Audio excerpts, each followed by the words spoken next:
know, and if you just want to see for yourself, just drop some oil on it, drop some training fluid on one of them, drop power steering fluid on the other, and dip the brake fluid, and it'll show you within minutes, 2 minutes, the condition of the fluid. So, and that's or some of us just take one of the strips, go under the car, hold it out there for a minute. Boom, you got it, right? Or you back the car out and just use what's on the floor. That's exactly, yeah. Hey. There you go.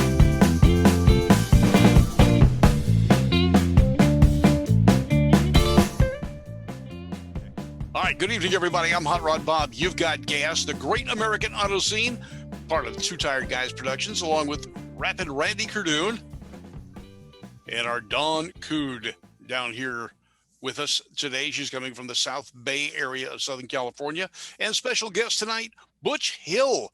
He drives one fantastic flame Studebaker. And, you know, we talk about the car hobby and industry being such a small group. We got a video today of Butch racing at Bowling Green during the Holly Hot Rod reunion. And in the background, it's me talking about him because I was the guy on the PA at Bowling Green. Studebaker champion, he says. It's got a Hemi with a 392, but it's got the Hawk rear fenders. Studebaker was on a big budget back in those days, and they couldn't afford to make steel stampings, so the fenders, the fins, were actually add-on fiberglass.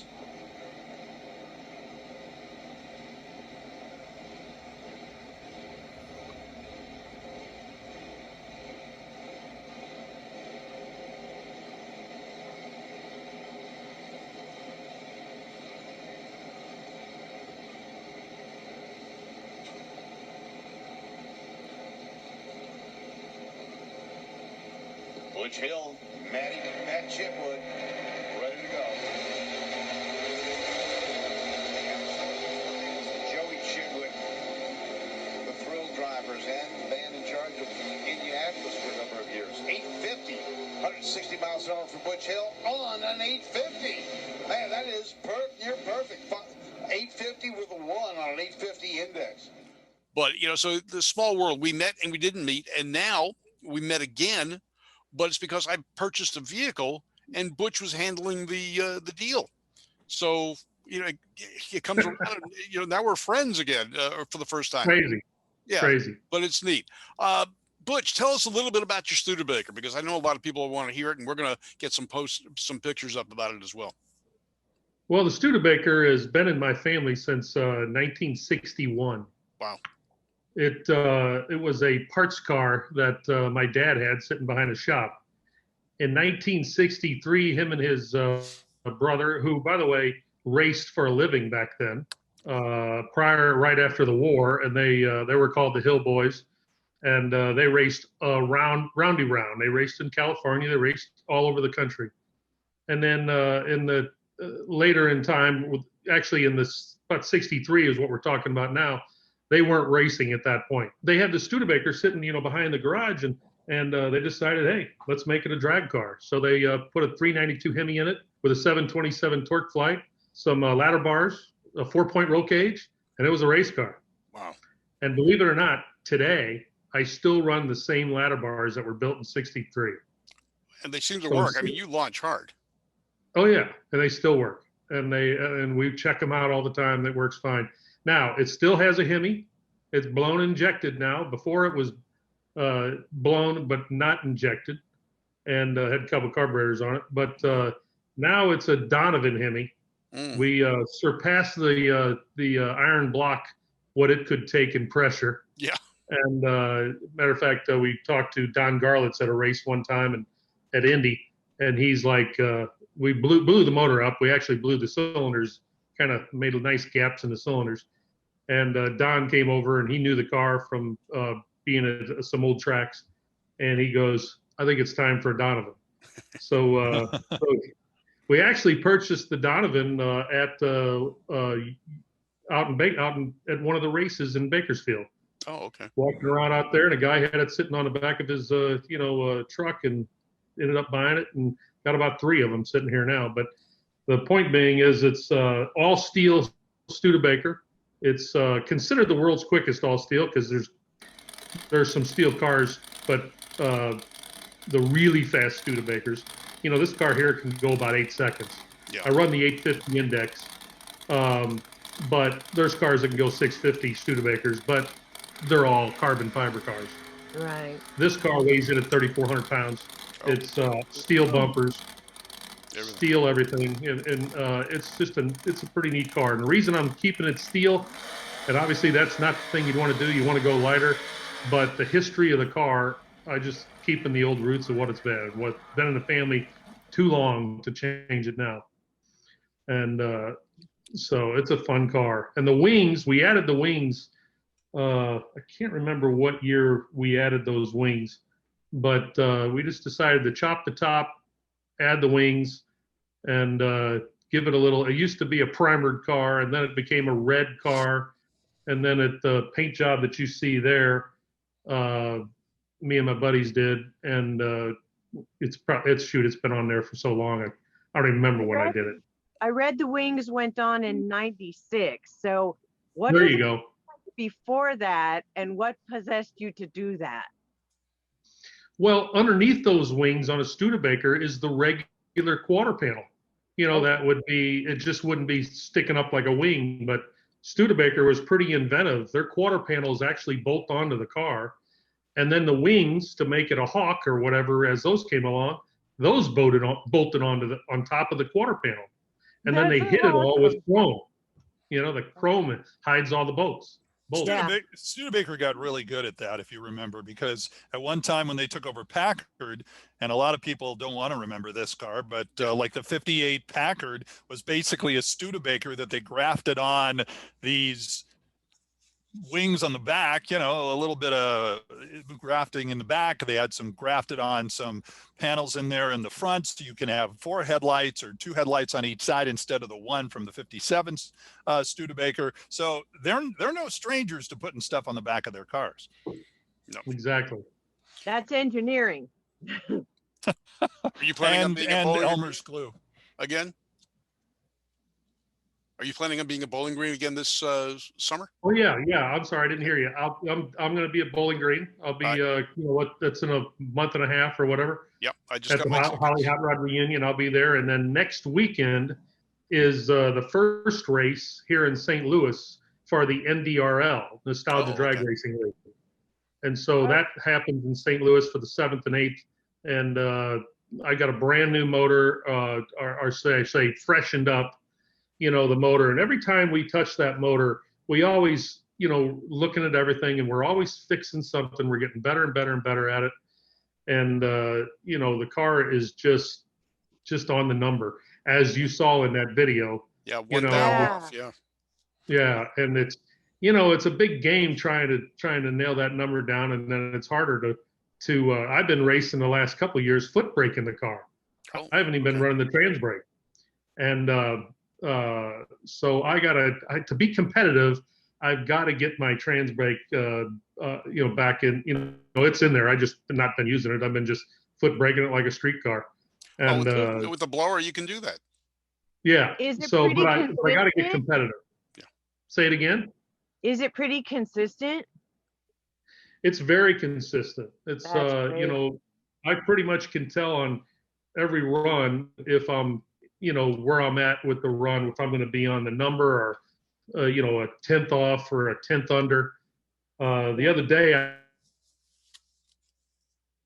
I took it to bowling just to test the new motor, and that was fun. All I was going to do was do a 60-foot hit and then just kind of feel the launch, take a look at the motor, and do a couple of those. Maybe the second one at 330, but about 330 on the second one, my foot started to lift, and somehow it's stuck back down to the floor, and I ran at 820, and I was like, well, I probably should have just ran it all out the door. And I had a conservative tune on the car because at the last race in Bowling Green, it's cold down there. Yeah. So I had to slow the blower down to you know, compensate for all that. And so I didn't have all the horsepower in the car, but it was pretty fun.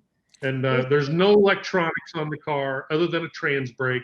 There's zero anything controlling the car down. You know, I don't have anything controlling how you know, reading the fuel. You know, it's all by Looking at a spark school. plug the old way, you know? Right. Okay. All right. Is Now let's. the NDRL running a full program this season?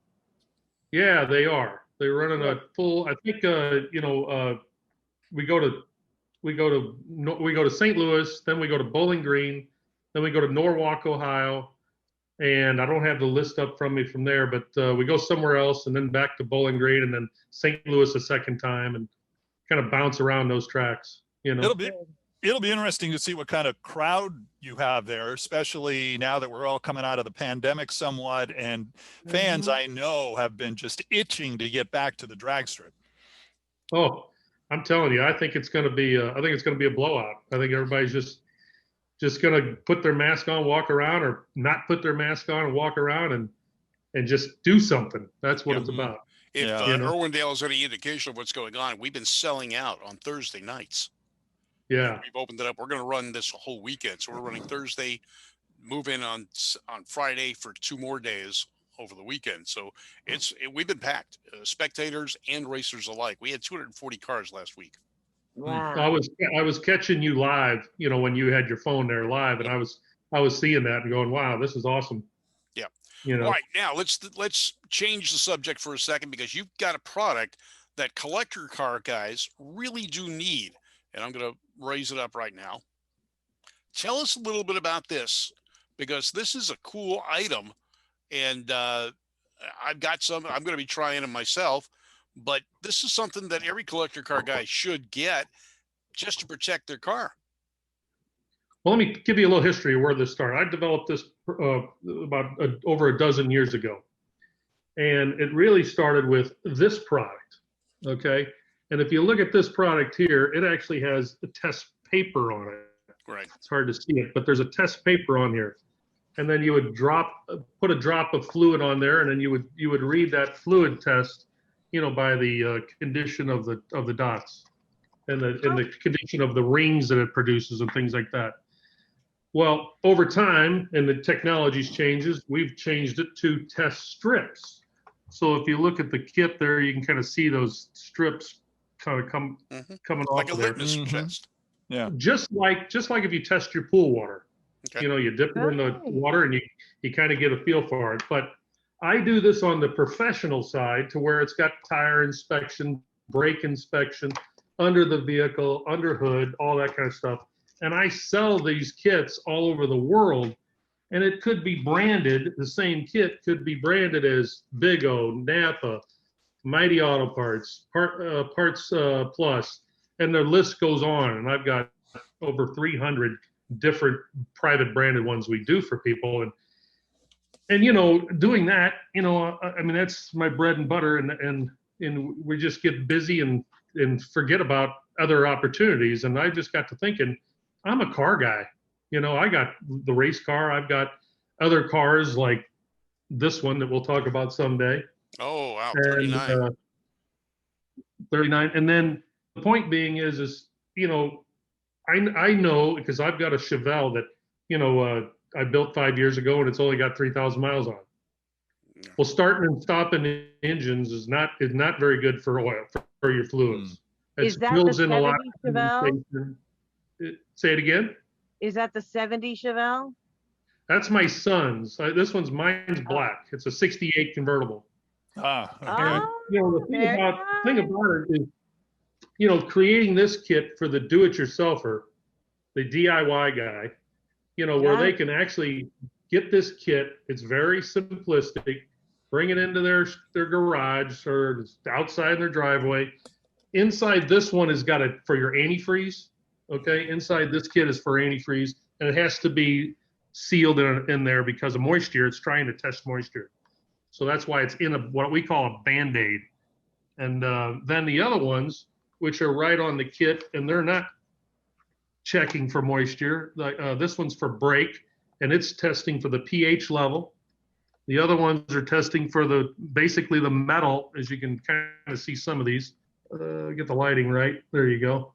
You can see the test strip that's on there, and you basically just pull the test strip off the kit. So you got it in your hand now, you know, and then you dip that into your power steering fluid or your transmission fluid. You pull some out on the dipstick, and drop it on here to activate the test pad that you see right on, if I can get it there, on the test pad of that thing.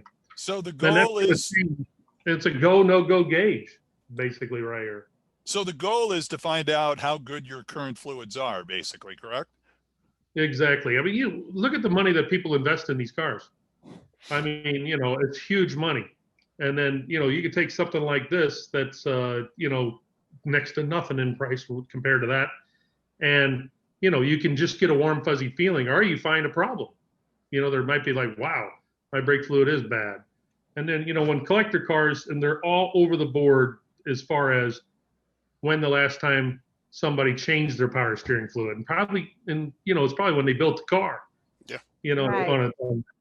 So, you know, I'm talking with guys like this for the same kind of setup.